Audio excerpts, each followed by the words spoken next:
దేశవ్యాప్తంగా దీపావళిని చాలా గ్రాండ్గా సెలబ్రేట్ చేసుకున్నారు. చిన్న పెద్ద అని తేడా లేకుండా అందరూ క్రాకర్స్ కాల్చి సంబరాలు చేసుకున్నారు.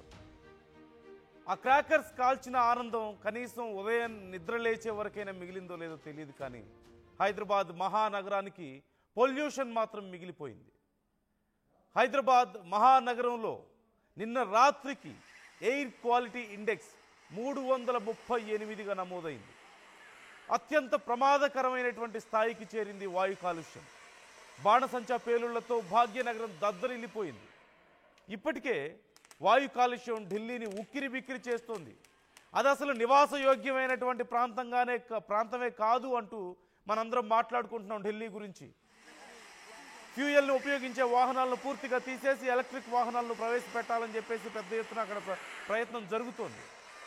ఇలాంటి తరుణంలో హైదరాబాద్ మహానగరం కూడా రోజు రోజుకి కాలుష్య కోరల్లో చిక్కుకుంటున్న తరుణంలో దీపావళి సందర్భంగా ఆ కాలుష్య తీవ్రత అత్యధిక స్థాయికి చేరింది, టాప్ లెవెల్కి చేరింది. గ్రీన్ క్రాకర్స్కి మాత్రమే అనుమతించినా కూడా మరింత గాలి నాణ్యత క్షీణించినట్లుగా తెలుస్తోంది. మరోవైపు ప్రజలకు శ్వాసకోశ వ్యాధులు ప్రమాదం ఉంది అంటూ నిపుణులు హెచ్చరికలు జారీ చేస్తున్నట్లుగా తెలుస్తోంది. మనందరికీ తెలిసిందే, ఇండియాలో ఎయిర్ క్వాలిటీ ఇండెక్స్ చెక్ చేస్తూ ఉంటాం ఎప్పటికప్పుడు. ఢిల్లీ అత్యధికంగా ఈ ఎయిర్ క్వాలిటీలో చాలా పూర్ స్టేజ్లో ఉంది, మనందరికీ తెలుసు. అంటే అత్యంత దారుణమైనటువంటి స్థాయిలో అక్కడ ఎయిర్ క్వాలిటీ ఉంది. పొల్యూషన్ పూర్తిగా కమ్మేసింది ఢిల్లీ మహానగరాన్ని. కనీసం అక్కడ గాలి పీల్చుకోవాలంటే కూడా భయపడే పరిస్థితి సాధారణ పౌరులు కూడా. ఇక దివాళీ లాంటి పరిస్థితుల్లో చెప్పాల్సిన అవసరమే లేదు. కానీ హైదరాబాద్ మహానగరం ఇప్పుడిప్పుడే ఆ సేఫ్ జోన్లోంచి డేంజర్ జోన్లోకి ఎంటర్ అవుతుంది. జాగ్రత్త పడాలి, ఏదో ఒక రోజు ఢిల్లీ లాంటి పరిస్థితి వస్తుందేమో అనుకున్నారు. కానీ నిన్న రాత్రి ఆల్రెడీ ఢిల్లీ లాంటి పరిస్థితి హైదరాబాద్ మహానగరంలో వచ్చింది.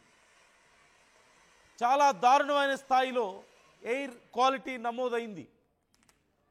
ఇప్పుడు మళ్ళీ కొంత పరిస్థితి అదుపులోకి వచ్చింది. ఒక్కసారి నేను హైదరాబాద్ మహానగరంలో ఉన్నటువంటి ఎయిర్ క్వాలిటీకి సంబంధించిన స్థాయిల్ని నేను చెప్తున్నాను.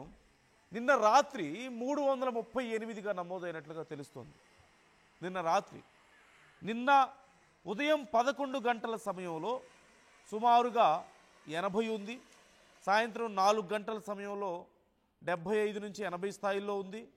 అది స్లోగా 9 గంటలు, 8 గంటల నుంచి 9 గంటల ప్రాంతంలో సుమారుగా 200కు చేరింది, 200కు పైగా చేరింది. ఇక రాత్రి 9 గంటల సమయంలో 9 నుంచి 10 గంటల సమయానికి వచ్చేసరికి 300కు పైగా చేరింది. 300కు పైగా పొల్యూషన్ స్థాయి. ఆ తర్వాత మళ్ళీ రాత్రి 9 గంటలకు 200 ప్రాంతానికి చేరి ఉదయం 7 గంటలకు తిరిగి సుమారుగా 120 వద్ద సెటిల్ అయింది.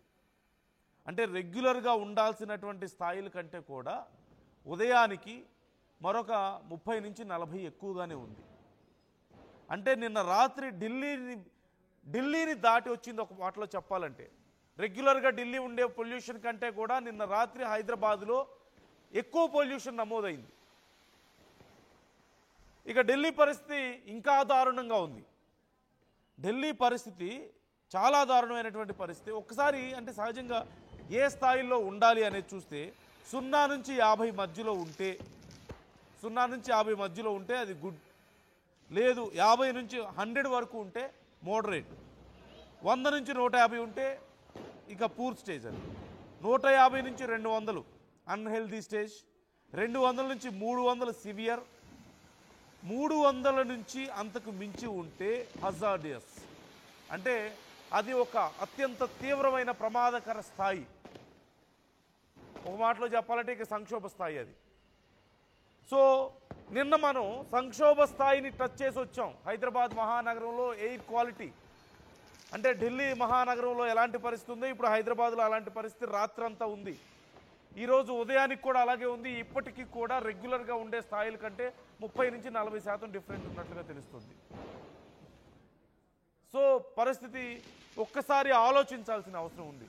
గ్రీన్ క్రాకర్స్ అని, క్రాకర్స్ ఏవైనా ప్రమాదమే. గ్రీన్ క్రాకర్స్ ఏంటి, ఏ క్రాకర్స్ ఏంటి, పెద్ద తేడా. ఏ రాయి అయితే ఏమైంది పళ్ళు రాళ్ళు కొట్టుకోవడానికి అన్న సామెత ఇక్కడ కరెక్ట్గా వర్కౌట్ అవుతుంది. ఇప్పటికే కెమికల్ ఫ్యాక్టరీల నుంచి వస్తున్నటువంటి ఆ దారుణమైనటువంటి వాసనతో, పొల్యూషన్తో, మరోవైపు వాహనాల రద్దీతో వచ్చేటువంటి పొల్యూషన్తో ప్రజలు నానా అవస్థలు పడుతుంటే ఇప్పుడు దీపావళి సందర్భంగా ఈ పొల్యూషన్ పీక్ స్టేజ్కి చేరింది. దీనికి కారణం ఏంటి? సహజంగా 8 గంటల నుంచి 10 గంటల మధ్యలో కాల్చాలి, అది కూడా ప్రైవేట్ ప్రాంతాల్లో మాత్రమే క్రాకర్స్ని కాల్చాలి. These are the basic rules crackers కాల్చడానికి. నిజంగా మీ ఏరియాలో 8 గంటల నుంచి 10 గంటల వరకు మాత్రమే ఎంతమంది కాల్చారు? సాయంత్రం నుంచి మొదలు పెడితే కొంతమంది మధ్యాహ్నమే మొదలు పెట్టారు అక్కడక్కడ. ఇక సాయంత్రం 5-6 గంటల నుంచి మొదలు పెడితే 9 గంటల ప్రాంతంలో పీక్ స్టేజ్కి వెళ్ళి రాత్రి 1-2 గంటల సమయంలో కూడా క్రాకర్స్ కాలుస్తూనే ఉన్నారు చాలామంది. ఇక ఓన్లీ ప్రైవేట్ ప్లేసెస్లోనే కాల్చాలి, పబ్లిక్ ప్లేసుల్లో కుదరవు, అంటే మీ ఇళ్ల ముందు మాత్రమే కాల్చుకోవాలి, మెయిన్ రోడ్ల మీద పార్కుల్లో కుదరదని చెప్పారు. కానీ చాలామంది రోడ్ల మీద ఇష్టం వచ్చినట్లుగా క్రాకర్స్ కాల్చిన వాళ్ళు అనేక మంది ఉన్నారు. ఇక పొల్యూషన్ రాక ఏమవుతుంది? బాధ్యతగా కాల్చిన వాళ్ళు ఎంతమంది? ఏదో పండగ కాబట్టి 1-2 కాల్చాలి సరదాగా, లేదంటే పిల్లలతో కాల్పించాలి. చిన్న పెద్ద తేడా లేకుండా 40-50 ఏళ్ల వయసు వచ్చినా సరే వేలకు వేల రూపాయలు డబ్బులు ఉన్నాయి కదా అని చెప్పి తీసుకొచ్చి తగలేసిన వాళ్ళు అనేక మంది ఉన్నారు. కొంచెం కూడా బాధ్యత లేకుండా క్రాకర్స్ అనేది పిల్లల సంతోషం కోసం మాత్రమే కాల్చే పరిస్థితి. ఇప్పుడు అదే పరిస్థితిలో ఉన్నాం. కేవలం పిల్లల సంతోషం కోసం, పిల్లలకి పండగ అంటే తెలియడం కోసం మాత్రమే క్రాకర్స్ని కాల్చాలి.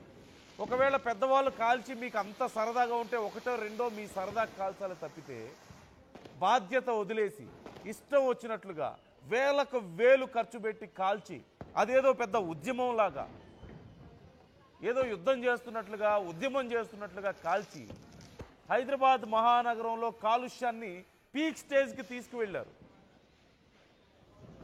చిన్నపిల్లలు మాత్రమే కాల్చండి అని చాలామంది చెప్పారు. చిన్నపిల్లలకి పండగ ప్రాముఖ్యత తెలియాలి కాబట్టి, చిన్నపిల్లలకి ఆ సరదాని మనం దూరం చేయకూడదు కాబట్టి. కానీ పెద్దవాళ్ళందరూ చిన్న వయసులో కాల్చిన వాళ్లే కదా క్రాకర్స్. ఇంకా 30 ఏళ్ళు, 40 ఏళ్ళు, 50 ఏళ్ళు వచ్చిన వాళ్ళు కూడా ఇంత భారీ ఎత్తున క్రాకర్స్ని కాలిస్తే పొల్యూషన్ పీక్ స్టేజ్కి చేరకుండా ఎలా ఉంటుంది? కనీసం బాధ్యత అనేది ఉందా? బాధ్యత అనేది కనీసం ఉందా? అందరూ కాల్చారని నేను చెప్పట్లా, కానీ చాలామంది బాధ్యత లేకుండా ఇష్టం వచ్చినట్లుగా లక్షలు ఖర్చు పెట్టిన వాళ్ళు కూడా ఉన్నారు, లక్షలు ఖర్చు పెట్టిన వాళ్ళు ఉన్నారు. ఎందుకు ఇదంతా చేశారు అంటే కేవలం హైదరాబాద్ మహానగరంలో సౌండ్ పొల్యూషన్ని, ఎయిర్ పొల్యూషన్ని చేయడం కోసమే తప్ప మీకు